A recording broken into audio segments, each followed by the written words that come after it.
하나님의 재정청지기 11번째 시간입니다. 어떤 분들은 하나님께서 부르신 대로 그 사역을 한다면 자동적으로 재정이 채워진다고 생각하기도 하시죠. 그리고 치유도 마찬가지로 그렇다고 생각합니다. 하지만 우리는 항상 마음을 새롭게 함으로써 하나님의 성경 말씀이 뭐라고 하는지 그 말씀을 붙잡고 마귀를 대적해야 하죠.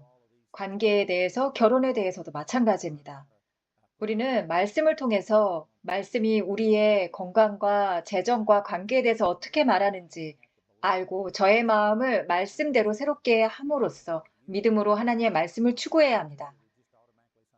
하나님 말씀하신 대로 자동적으로 되지 않죠. 우리는 마귀를 대적해야 합니다. 제 개인적인 간증으로 말씀드렸듯이 저도 제 마음을 새롭게 함으로써 변화를 받아 하나님의 주시는 풍성함을 누릴 수 있게 되었습니다. 제가 어렸을 때로 돌아갔을 때 저는 부족함이 없게 자랐죠. 사실 상대적으로 풍족한 집에서 양육되고 자랐습니다. 부족함이 없게 자랐죠.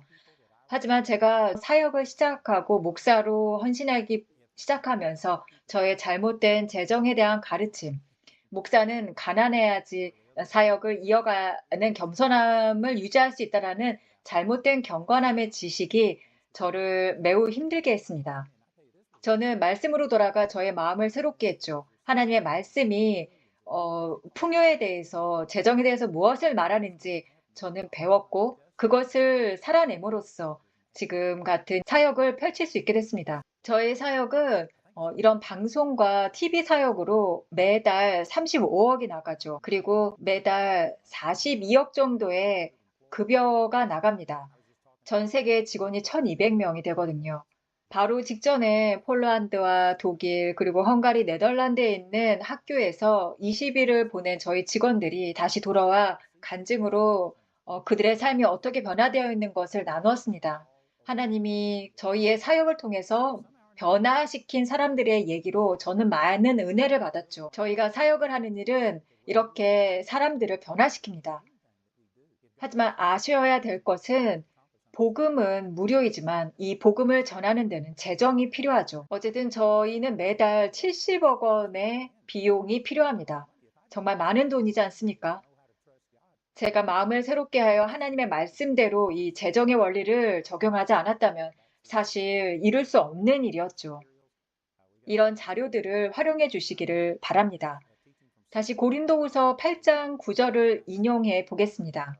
우리 주 예수 그리스도의 은혜를 너희가 알거니와 부요하신 이로써 너희를 위하여 가난하게 되심은 그의 가난함으로 말미암아 너희를 부요하게 하려 하심이라. 아멘.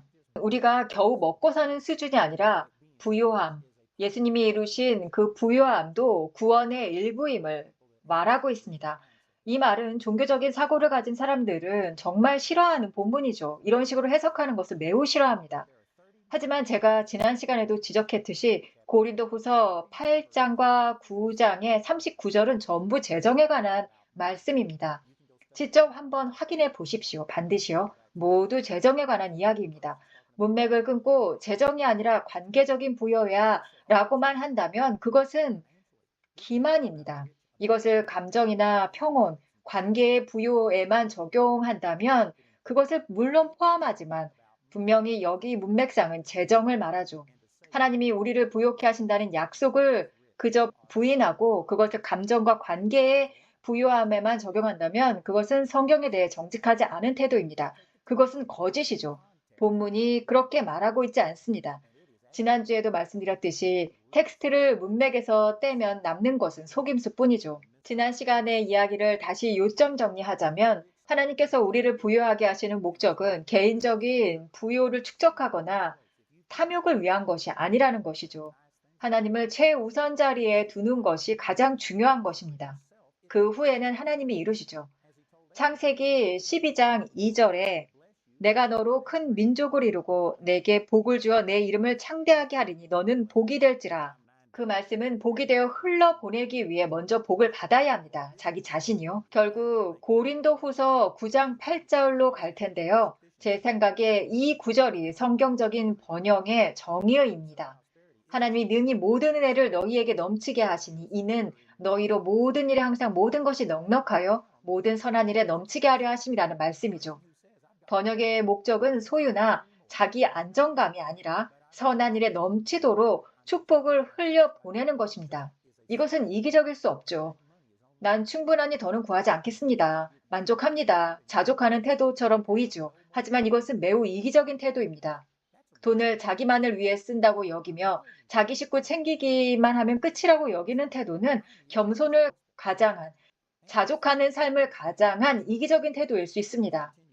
왜냐하면 타인에 대한 관심이 사라지기 때문입니다. 이것은 이기적인 태도죠. 저는 수백만 달러가 제 손을 지나가지만 제 자신을 위해 쓰지 않습니다. 복음 전파를 위해서 씁니다. 정말 놀라운 일이죠. 고린도후서 8장 10절. 이제 내 의견을 말하노니 이것이 너희에게 유익하니라. 너희가 1년 전부터 행하기를 시작할 뿐 아니라 원하기도 하였으니. 문맥 전체를 다 보긴 어렵기 때문에 제가 요약을 하면 고린도 성도들은 예루살렘 성도를 돕는 연보에 참여하게 해달라고 간청하는 구절이죠.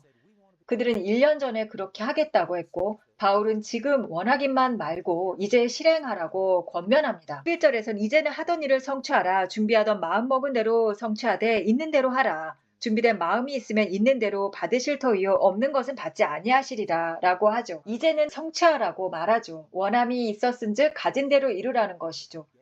시청 중인 여러분, 이 말씀대로 시청자분의 일부는 베푸는 자가 되기를 하나님은 원하십니다.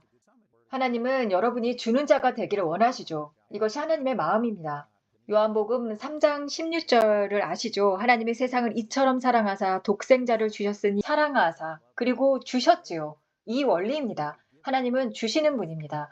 주님께 진정 감동받았다면 주는 것이 받는 것보다 복되다라는 주님의 말씀대로 살아가게 되죠.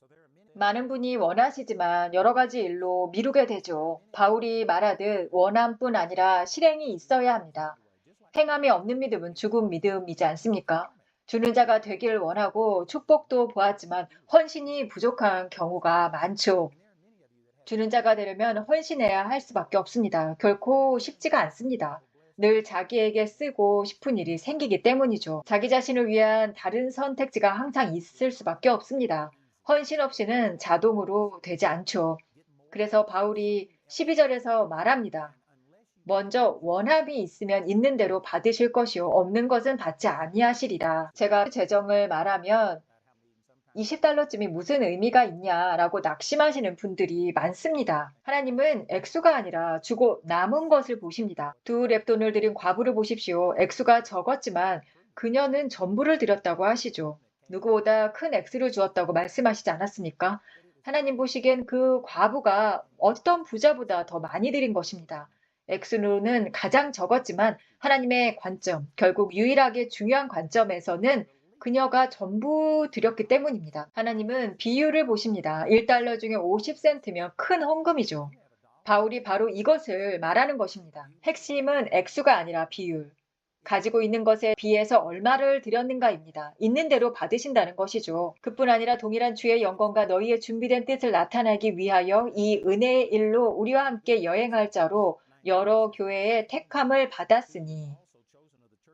19절의 말씀이죠. 바울은 연보를 분배하며 비난의 여지가 없도록 다른 사람들을 동행시켰습니다. 사역자는 마음이 바르고 정직할 뿐 아니라 보이는 절차도 정직해야 합니다. 목사가 조심해야 할 부분이죠. 옳은지 아닌지 정직한지 아닌지에 관계할 때 제가 먼저 21절을 설명드리면 이는 주 앞에뿐 아니라 사람 앞에서도 선한 일에 조심하려 함이라 라고 말씀합니다. 즉 주님 앞에서만이 아니라 사람들 앞에서도 정직함이 깨끗하게 드러나야 한다는 말씀이죠. 그래서 우편물을 수거할 때도 처음엔 한 사람이 갔지만 사역이 커지고 지금은 항상 두 사람 이상이 함께 하죠. 저희 사역에서요. 그 사람을 불신해서가 아니라 혹시라도 오해와 비난을 막기 위함입니다. 돈을 다루는 사람이 자신을 보호하고 저 사람이 돈을 빼돌린다라는 식의 비난을 아예 원천 차단하기 위한 조치입니다. 두 사람이면 그런 일을 하기가 쉽지 않죠. 공모하지 않는 한 말이죠. 그래서 재정을 공개적으로 개봉할 때 여러 사람이 함께하며 하나님 앞에서뿐 아니라 여러 사람 앞에서 명백하게 드러나도록 시스템을 갖추었습니다. 저희는 매년 외부 감사를 받기도 하죠. 중대한 지적이 이제까지 한 번도 없었습니다. 미국 최대 비영리 회계법인인 KPN에서 우리는 감사를 받죠. 그 회사의 최고 운영자께서 저희 사역의 CFO로 섬기십니다. 이렇게 견제와 균형을 갖추고 있습니다. 모든 것을 질서 있게 운영하며 하나님 앞과 사람 앞에서 정직함을 예비해야 합니다. 이 본을 따르지 않으면 하나님의 것을 맡기지 않으실 것입니다. 이 말씀대로 따라야죠. 20절로 돌아가면 우리가 맡아 처리하는 이 많은 연보에 대하여 아무도 우리를 비방하지 못하게 하려 함이라고 했습니다. 이 구절은 매우 중요하죠. 어떤 분들은 8장 9절을 재정이 아닌 감정과 관계의 부여라고만 돌립니다. 그러나 바울은 풍성함, 많은 연보를 다루며 비방이 없게 하라고 했습니다. 그는 10센트, 25센트만 줬다 하면 누가 하겠느냐. 그는 많은 돈을 다루었고 바로 그 때문에 조심하게 된 것입니다. 그래서 고린도에서 온 이들이 그와 동행하도록 했습니다. 바울은 신약의 성경의 절반을 쓴 사람이죠. 정직한 사람이었지만 그냥 나를 믿어라고만 하지 않았습니다. 고린도 사람들을 예루살렘까지 동행시켜서 연보가 사적으로 쓰이지 않음을 증언하게 했습니다. 바울은 이렇게 본을 보였고 고린도전서 11장 1절에서 내가 그리스도를 본받은 자 된 것 같이 너희는 나를 본받는 자가 되라라고까지 말했죠. 사역자들은 본을 보여야 하며 사람들이 와서 확인하는 것을 두려워해서는 안 됩니다. 하나님과 사람 앞에서 모두 바르게 행해야 하죠. 고린도후서 9장 1, 2절에는 성도를 섬기는 일에 대하여는 너희에게 쓸 것이 없나니 이는 내가 너희의 원함을 알미라. 내가 너희를 마게도냐인들에게 자랑하기를 아가야에서는 1년 전부터 준비하였다 하였는데 너희의 열심이 펑 많은 사람을 분별하게 하였느니라 라고 2절까지 얘기하시죠. 이거 정말 놀라운 복음입니다. 건강과 번영 설교라고 비난하는 이들의 헌신은 사실 다른 이들을 분발하게 만들지 못합니다. 라디오에서 누군가가 제 이름을 거론하면서 건강과 부요 설교자라고 말했죠. 그래서 저는 그럼 그렇게 말하시는 분은 병과 가난의 설교자인가요? 라고 말했죠. 누가 가난과 병을 설교하고 싶겠습니까? 바울은 그들의 열심이 많은 사람을 분발케 했다고 말했습니다. 우리의 드림은 누군가를 분발하게 합니까? 큰 드림으로 격려하십니까? 저를 비판하는 이들 대부분은 누군가가 부러워할 만큼 주는 삶을 살고 있지 않습니다. 세부적으로 다 말씀드릴 순 없지만 저희는 매달 몇십억에 달하는 헌금을 내보내고 자료들도 제작해 무료로 나누죠. 우리는 이것들을 전부 무료로 제공합니다. 소책자도 6만에서 7만 권이 나갈 것입니다. 물론 제작하는 비용이 들죠. 권장 금액도 있습니다. 헌금하실 수 있죠. 어떤 분들은 10센트만 보내기도 합니다. 하지만 저희는 전권을 보내드리죠. 저희가 무료로 나간 책과 테이프, CD, DVD가 1억 5천만 개를 넘은 시점부터는 집계를 멈췄습니다. 너무 많아졌기 때문에 셀 수가 없었죠. 지난 50에서 55년 동안 아마 3억 개에 가까운 무료 자료를 나누었을 것입니다. 저는 주고 또 줍니다. 저는 설교만 하는 것이 아니라 우리가 살아가는 것까지 보여드리고자 합니다. 웹사이트 자료는 따로 집계도 안 하지만 월 100만 건 이상 다운로드가 이루어지고 요금을 전혀 받지 않고 있죠. 웹사이트에는 20만 시간 이상의 무료 자료가 있습니다. 하루 24시간 계속 들어도 22년이 걸리고 하루 8시간이면 66년이 걸리는 분량이죠. 제 강의만이 아니라 다른 강사분들, 컨퍼런스, 뮤지컬 등 모든 자료가 다 무료로 제공됩니다. 저희는 계속 줍니다. 저는 제가 살아가지 않는 내용을 설교하지 않습니다. 바울이 말하듯 그들의 드림은 많은 이들을 분발케 했습니다. 도전하게 했죠. 제 간증을 듣고 드림을 더하고 싶은 분들이 생기길 저는 바랍니다. 하지만 비난하는 이들의 드림은 부러워하는 사람은 거의 없습니다. 저는 사람을 반대하지는 않지만 이 태도, 가난한 사고와 썩은 태도는 그리고 성도들에게 해악을 끼치는 것은 저는 반대합니다. 그런 태도를 반대하죠. 탐욕과 금전, 남용, 비난을 듣고 싶지 않겠지만 제가 번영하는 이유는 제 자신을 위해서가 아니라 복음을 전하기 위해서입니다. 이것은 전혀 잘못이 아니죠. 시편 35편 27절에 나의 의를 즐거워하는 자들이 기꺼이 노래하며 즐거워하게 하시며 그들이 항상 말하기를 여호와는 위대하시라 그의 종의 평안을 기뻐하시느니라 하게 하소서라고 하죠. 여기서도 알 수 있듯이 여호와는 그의 종의 형통함을 기뻐하신다고 말씀하십니다. 우리가 형통하지 못하면 그것은 하나님을 기쁘시게 하지 못하죠. 가난과 근근히 버팀은 하나님을 기쁘게 하는 것이 아닙니다. 그건 마귀의 일입니다. 하나님은 여러분을 부욕해 하셨습니다. 고린도후서 8장 9절에서 말씀하신 것 같이요. 그 삶이 현실이 아니라면 그것은 하나님의 탓이 아니라 궁극적으로 우리의 탓입니다. 우리가 추구하지 않았기 때문이죠. 가난이 거룩이라는 썩은 생각과 성도와 사역자의 재정에 대한 비판을 허용했기 때문입니다. 이 생각이 하나님의 재정의 흐름을 막고 있습니다. 이 영역에서 말씀의 진리를 붙잡고 마음을 새롭게 하십시오. 복음으로 영향력을 내려면 재정이 필요합니다.